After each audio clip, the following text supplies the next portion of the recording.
کراچی میں میڈیا سے گفتگو کر رہے ہیں۔ چپے کو دیکھا ہے میں نے، مجھے پتا ہے کہ یہاں پر پانی جو آتا ہے کتنی اس کی ڈیمانڈ ہے، کہاں جاتا ہے پانی، یہ مجھے پتا ہے کہ سیوریج جو یہاں پر نکلتا ہے وہ کتنی اس کی ڈیمانڈ ہے، کتنی اس کی سیوریج کتنا ڈسپوز آف ہوتا ہے، کچرا کتنا پروڈیوس ہوتا ہے، یہ سب چیزیں لوگوں کے اوپر کیلکولیٹ ہوتی ہے، لوگوں کے نمبرز کے اوپر کیلکولیٹ ہوتی ہے۔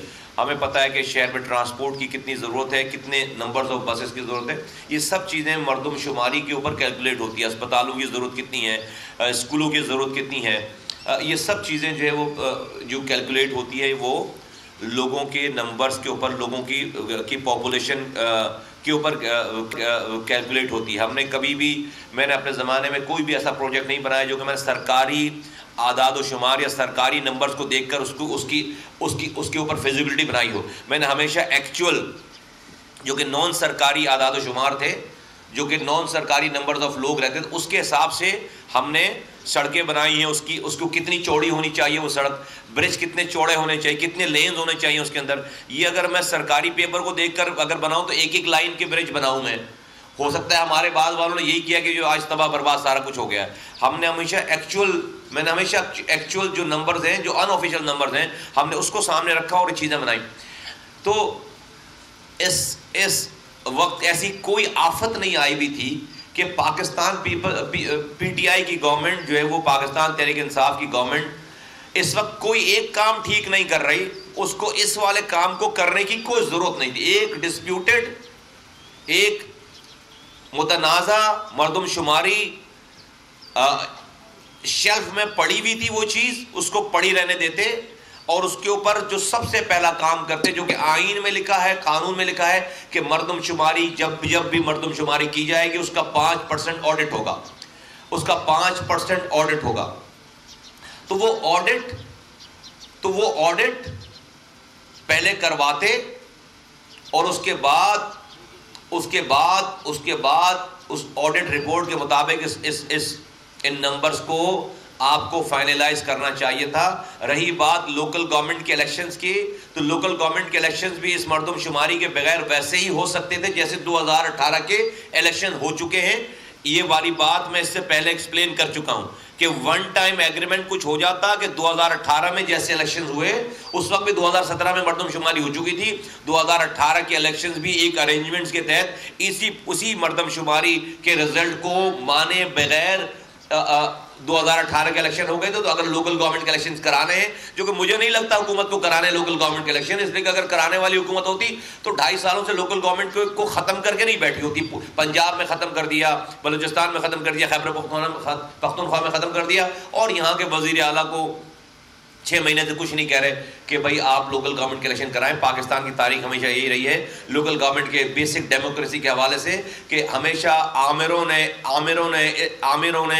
اختیارات نیچے دیے ہیں، اختیارات اور وسائل نیچے دیے۔ کبھی جمہوری حکومتوں نے اختیارات اور وسائل جمہوری حکومتوں نے اختیارات اور وسائل نیچے نہیں دیے، کبھی بھی نہیں دیے۔ آخری جب 2015 میں الیکشن ہوئے تھے، وہ اس وقت کے چیف جسٹس آف پاکستان کے سو موٹو ایکشن لینے کے بعد اس وقت کے اور بالکل بلدیاتی نظام کو تہو بالا کرنے کے بعد بددلی کے ساتھ صوبوں نے الیکشنز کروائے تھے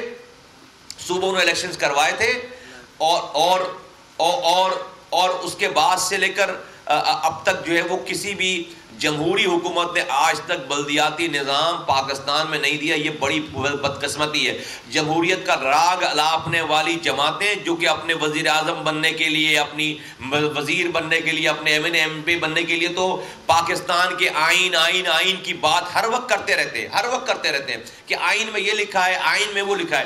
وہی آئین جو یہ کہہ رہا ہے کہ جمہوریت کی پہلی سیڑھی جو ہے وہ لوکل گورنمنٹ کا نظام ہے، آرٹیکل 140 ہے کہ الیکٹڈ لوکل گورنمنٹ کو پولیٹیکل، ایڈمنسٹریٹو اور فائنینشیل اختیارات اور وسائل ٹرانسفر کر رہے ہیں، اس آئین کو ماننے کے لیے کوئی بھی جمہوری پارٹی تیار نہیں ہے، انکلوڈنگ یہ کرنٹ گورنمنٹ بھی۔ ہمیں اس حوالے سے بڑی مایوسی ہے عمران خان صاحب سے۔ یہ اپنے الیکشن کیمپین میں اور جب تک ان کے پاس حکمرانی نہیں تھی، یہ آئیڈیل قسم کے بلدیاتی نظام کو پاکستان کا واحد حل بتاتے تھے، جو کہ ہم بھی ان کی بات، یہ والی بات مانتے تھے، باتوں کی حد تک یہ بات مانتے تھے، لیکن پتہ چلا کہ وہ صرف الیکشن کیمپینز کے نعرے تھے اور ان کے پاس ان کی حکومت نے پنجاب میں آنے کے بعد 56,000 بلدیاتی نمائندوں کو، جو کہ 90% PMLN کے لوگ تھے ان کو یک جنبش قلم انہوں نے گھر بھیج دیا. اور سونے پہ سہاگا یہ کہ نواز شریف صاحب یہ تو کہتے ہیں کہ ان کو کیوں نکالا, لیکن یہ نہیں کہتے کہ ان کو کبھی بھی یہ نہیں کمپلین کرتے کہ ان کے 56,000 کونسلروں کو کیوں نکالا, جو کہ ان کو تو شاید پتہ نہیں لیگل نکالا ہے یا انلیگل نکالا, ایک پروسیس کر کے نکالا. 56,000 ان کے کونسلروں کو پنجاب کے وزیر اعلیٰ نے, PTI کے وزیر اعلیٰ نے آنے کے بعد ایک آرڈر سے گھر بھیج دیا, ان کو سسپینڈ کر دیا. اس کے بارے میں PMLN بات ہی نہیں کرتی. یہ شو کرتا ہے مائنڈ سیٹ کہ ہمارا جو حکمران طبقہ ہے, چاہے وہ حکمرانی میں ہو چاہے وہ اپوزیشن جماعتوں میں ہو, وہ ذہنی طور پر جاگیردار ہے, وہ ذہنی طور پر وڈیرا ہے, وہ ذہنی طور پر سردار ہے, خان ہے. وہ اختیارات اور وسائل اپنے نیچے دینے کے لیے تیار نہیں ہے.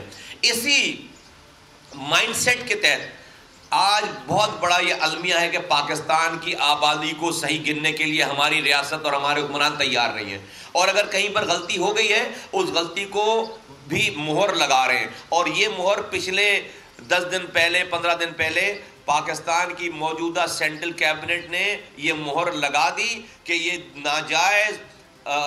ناجائز مردم شماری کو انہوں نے ایکسیپٹ کر لیا.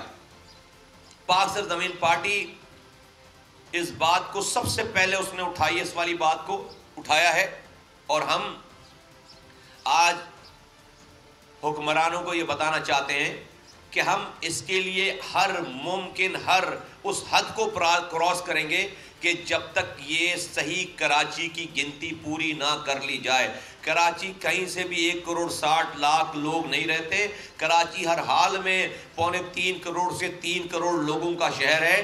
پاک سرزمین پارٹی اس جرم میں, PTI کی وفاقی حکومت کے اس جرم میں MQM کو برابر کا شریک سمجھتی ہے, اور ہم سمجھتے ہیں کہ MQM کے پاس آج جو 7 سیٹیں ہیں وہ 7 سیٹیں اتنی پاورفل ہیں کہ یہ حکومت کو گرا سکتے ہیں. اگر یہ سیریس ہو کر اگر صرف ان کو یہ اندیا دیتے کہ یہ کام نہ کرو, ہم تمہاری حکومت چھوڑ دیں گے, PTI کی مجال نہیں تھی کہ PTI یہ کام کرتی. انہوں نے ایک اختلافی نوٹ لکھ کر رضامندی ظاہر کر کے اپنی وزارتوں پر برجمان ہیں, آج بھی حکومت کا حصہ ہیں, اور یہ حکومت چھوڑنے کے لیے تیار نہیں ہے, جس کی وجہ سے PTI نے آج یہ ناجائز اور یہ جعلی اور یہ ایک فراڈ جو مردم شماری ہے اس کو ایکسیپٹ کر لیا ہے. نہ اب جو ڈرامہ چل رہا ہے کہ بھائی کوئی کسی کے پاس جا رہا ہے, کوئی کسی کے پاس جا رہا ہے, اس ڈرامے کی کوئی ضرورت, کسی کو کسی کے پاس جانے کی, مل کے مذاکرات کرنے کی ضرورت نہیں ہے. سیدھی بات ہے کہ MQM آج بولے کہ ہم حکومت سے الگ ہو رہے ہیں, آج جو ہے وہ مردم شماری کا فیصلہ واپس ہو جائے گا, اس کی فیڈرل کیبنٹ کا فیصلہ واپس ہو جائے گا. لیکن وہ یہ بات کہیں کیسے؟ ان کو تو اپنے آپ کو کلیئر کرانا ہے. ان کا میئر کرپشن کر کے باہر گھوم رہا ہے, عمران خان اس کو نیب کا لیٹر نہیں بھیجتے کیونکہ وہ حکومت کا حصہ ہے. جس دن وہ حکومت سے باہر جائیں گے اگلے دن بند ہو جائیں گے, نیب ان کو بند کر دے گی, اس لیے کہ ان کے میئر کی کرپشن کسی سے چھپی ہوئی نہیں, تو تباہ برباد کر دیا. خالد مقبول صدیقی کا نام GIT میں ہے, جہاں پر را کے ایجنٹ پکڑے گئے, انہوں نے کہا کہ ہمیں انڈیا لے جانے والا آدمی خالد مقبول صدیقی ہے, جو کہ MQM پاکستان کا سربراہ ہے, جو کہ 6 مہینے پہلے تک وزیر تھا وفاقی, جو ہے وہ عمران خان جس کو کہتے ہیں کہ یہ بڑے معصوم لوگ ہیں, جو آج MNA ہیں اور جو ایک پارٹی کے سربراہ ہیں, اس کا نام را کی پکڑے جانے والے لوگوں کی GIT میں ہے. تو وہ کیسے حکومت سے الگ ہوں گے؟ آج اسی وجہ سے وہ آج باہر ہیں, ورنہ یہ جیلوں میں ہوں گے. پھر جب ہم MQM کے کارکنوں کو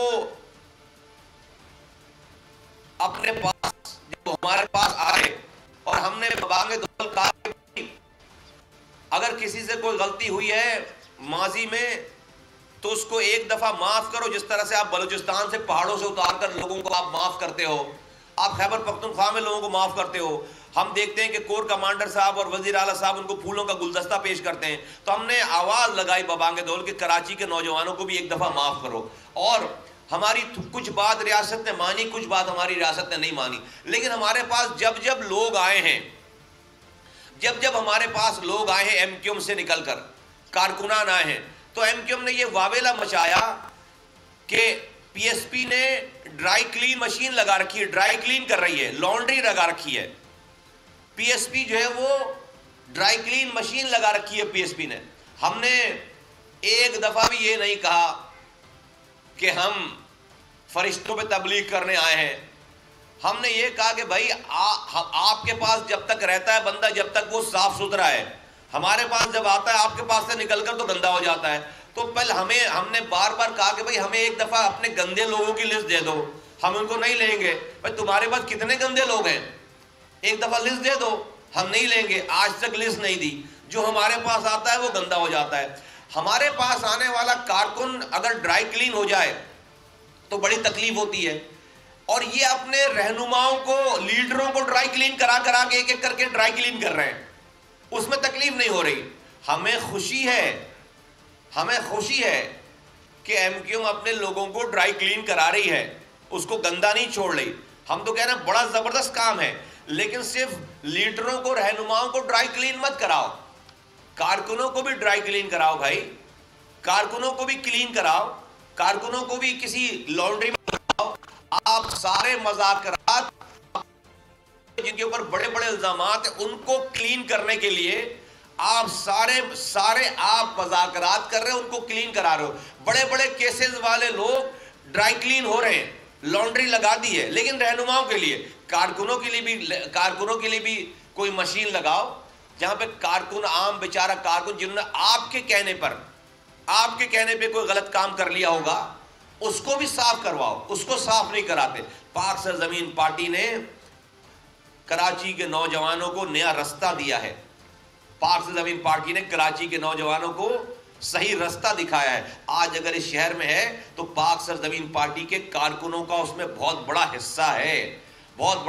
ہماری پالیسیز کا اس میں بہت بڑا عمل دخل ہے. تو ثابت ہو گیا کہ ہم نے پہلے دن سے جو کام کیا ہے یہاں پر آ کر وہی رستہ ٹھیک رستہ تھا. ہاں آج یہ ایم کیو ایم جو ہے وہ اپنے لیڈروں کو تو ڈرائی کلین کرا رہی ہے، ان کے گناہ معاف کروا رہی ہے، لیکن کارکنوں کے لیے بات کرنے کے لیے یہ آج بھی تیار نہیں ہے. ہم یہ اعلان کرتے ہیں کہ ہم نے پہلے الٹیمیٹم دیا، حکومت کے کانوں پہ جوئی تک نہیں رہیں گی. ہم پاک سرزمین پارٹی کراچی کے لوگوں کے ساتھ اتوار کے دن، اگلے اتوار کے دن، ایک ہفتے کے بعد، آج اتوار ہے اور ایک ہفتے کا ہم ٹائم دے رہے ہیں. اگلے اتوار کے دن 10 جنوری سن 2021 کو شارع فیصل نرسری سے، پاکستان ہاؤس سے لے کر ہم پریس کلب تک ایک بہت ہی بڑے عوامی ریلی کی شکل میں ہم پریس کلب جائیں گے اور گورنر ہاؤس کے کونے سے کھڑے ہو کر، ہم پریس کلب کی گلی سے کھڑے ہو کر ہم وہاں سے پاکستان کے حکمرانوں کو آواز لگائیں گے. ہم احتجاجی ریلی اور احتجاجی جلسہ کرنے جا رہے ہیں پریس کلب پر. یہاں سے ریلی جائے گی، احتجاجی ریلی، اور وہ جا کر جلسے کی شکل اختیار کر جائے گی اور پھر وہاں سے کھڑے ہو کر ہم آواز لگائیں گے ملک کے حکمرانوں کو. برابر میں جو گورنر ہاؤس ہے بہت بڑا، جس کو ابھی تک امیوزمنٹ پارک بن جانا چاہیے تھا، ابھی تک گورنر ہاؤس ہی ہے، وہ دیواریں اسی طرح سے کھڑی ہیں. ہم سنتے تھے کہ دیواریں گرا دی جائیں گی، لوگوں کے تفریح کی جگہ بن جائے گی، لیکن نہیں بنی یہ تفریح کی جگہ. تو وہ ہم اس کو آواز لگائیں گے. اور ہم سندھ کے حکمرانوں کو بھی یہ کہنا چاہیں گے کہ کراچی کی اس مردم شماری پہ سودے بازی نہیں کرنا، خبردار. ورنہ یہ ابھی پہلا سٹیج ہے کہ ہم امن کے ساتھ کوئی قانون توڑے بغیر اجازت لے کر ہم یہاں سے لے کر نرسری، شارع فیصل نرسری سے لے کر ہم پریس کلب تک ہم ریلی ہوگی اور وہاں پر پھر اجتماع سے خطاب ہوگا. اور صرف کراچی کے جو 1,50,00,000 لوگ کم گن دیے گئے ہیں اس کے خلاف ہم اپنا احتجاج ریکارڈ کرائیں گے کہ حکمران اپنے اس فیصلے کو واپس کریں. حکمران اپنے اس فیصلے کو، سینسس کے اس فیصلے کو واپس لیں. پاک سرزمین پارٹی اگلے ہفتے یہ اعلان کرنے جا رہی ہے، یہ احتجاج کرنے جا رہی ہے. غضب خدا کا کہ لاہور کی آبادی 113% کے تناسب سے بڑھ رہی ہے اور کراچی کی آبادی صرف 60% کے تناسب سے بڑھ رہی ہے. لاہور میں کوئی بنگالی نہیں ہے، لاہور میں کشمیر سے مائیگریشن نہیں ہوتی، وہاں وزیرستان سے کوئی نہیں آ رہا. لاہور میں بلوچستان سے مائیگریشن نہیں ہو رہی، لاہور میں اندرون سندھ سے کوئی مائیگریشن نہیں ہو رہی، تو وہاں کی آبادی جو ہے وہ 113% کے حساب سے بڑھ رہی ہے۔ کراچی جہاں پر وانا وزیرستان پورے خیبر پختونخوا سے لوگ آتے ہیں، یہاں پر افغانی آتے ہیں، یہاں پر بنگالی 30 لاکھ سے زائد بنگالی رہ رہے ہیں، یہاں پر تمام سندھ کے ڈسٹرکٹ سے دیہاتوں سے یہاں پر مائیگریشن ہوتی ہے، کشمیر سے لوگ آتے ہیں، گلگت بلتستان کے لوگ یہاں رہ رہے ہیں، بلوچستان کے لوگ یہاں رہ رہے ہیں، یہاں کی آبادی 60% بڑھی ہے۔ غضب خدا کا اس سے بڑا کوئی اور جرم ہو نہیں سکتا۔ مجھے سمجھ سے میرے باہر اس والی بات کو میں سمجھنے سے قاصر ہوں کہ ہمیں صحیح گننے میں ریاست کیوں ڈرتی ہے، ہمیں صحیح کاؤنٹ کرنے میں، کراچی والوں کو صحیح گننے میں ریاست کیوں ڈر رہی ہے، کیوں اس کو خوف ہے، کیوں یہ فورجری کی جا رہی ہے۔ ہمیں صحیح گن تو لو بھائی، ہمیں صحیح گننا تو شروع کرو۔ ہمیں صحیح گنو گے تو ہم پاکستان کو، سندھ کو نئی قیادت دیں گے، یہاں سے ہم پاکستان کو اکانومک پاور اور بڑی اکانومک پاور بنائیں گے۔ ہمیں صحیح گنو گے ہم پاکستان کو زیادہ کما کر دیں گے، ہمیں صحیح گنو گے ہم پاکستان کو اور بڑی انڈسٹریز دیں گے، ہمیں صحیح گنو گے ہم پاکستان کو اکانومک آئی ٹی میں، اکانومی میں ہم ریولوشن دیں گے، ہمیں صحیح گنو گے ہم پاکستان کو نئے لیڈر دیں گے یہاں سے۔ اگر صحیح گنو گے ہمیں، اور آپ کو گننا پڑے گا ہمیں صحیح، اور پھر اس حساب سے جو سیٹوں کا تناسب ہوگا، سندھ میں جس کو حکمرانی کرنی ہے پھر اس کو کراچی کو جیتنا لازم و ملزوم ہو جائے گا، کیونکہ کراچی سندھ کی آبادی کا 55% آج ہے، آج 55% ہے۔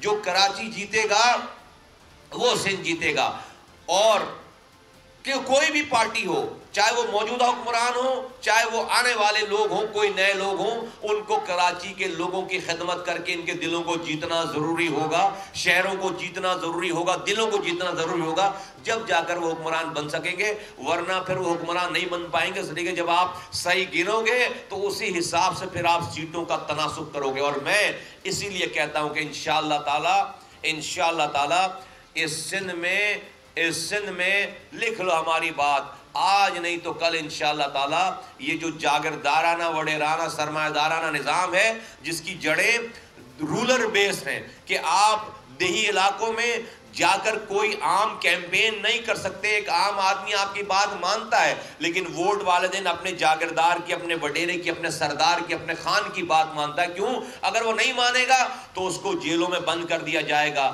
اس کے خلاف جھوٹا مقدمہ بنایا جائے گا، پولیس اس کے خلاف استعمال ہوگی، اس کا پانی بند کر دیا جائے گا، اس کی زمینیں ہتھیا لی جائیں گی۔ یہ سب کچھ دیہی علاقوں میں ہی ہو رہا ہے، جس کی وجہ سے پاکستان میں آج ایک ایسے جاگیردارانہ وڈیرانہ، چاہے وہ کسی بھی پارٹی کے لوگ ہوں، ان لوگوں کا نظام مسلط ہے۔ پہلی دفعہ ریاست پاکستان کو آبادی کے ٹرانسفر ہونے کی وجہ سے، مائیگریشن ہونے کی وجہ سے، گاؤں سے رولر ایریا سے اربن جو مائیگریشن ہوئی ہے، اس کی وجہ سے پہلی دفعہ پاکستان کو ایک اپورچونٹی ملی ہے کہ لوگ سردارانہ، جاگیردارانہ، وڈیرانہ نظام کے کراچی میں چیئرمین پی ایس پی مصطفیٰ کمال اس وقت نیوز کانفرنس کریں۔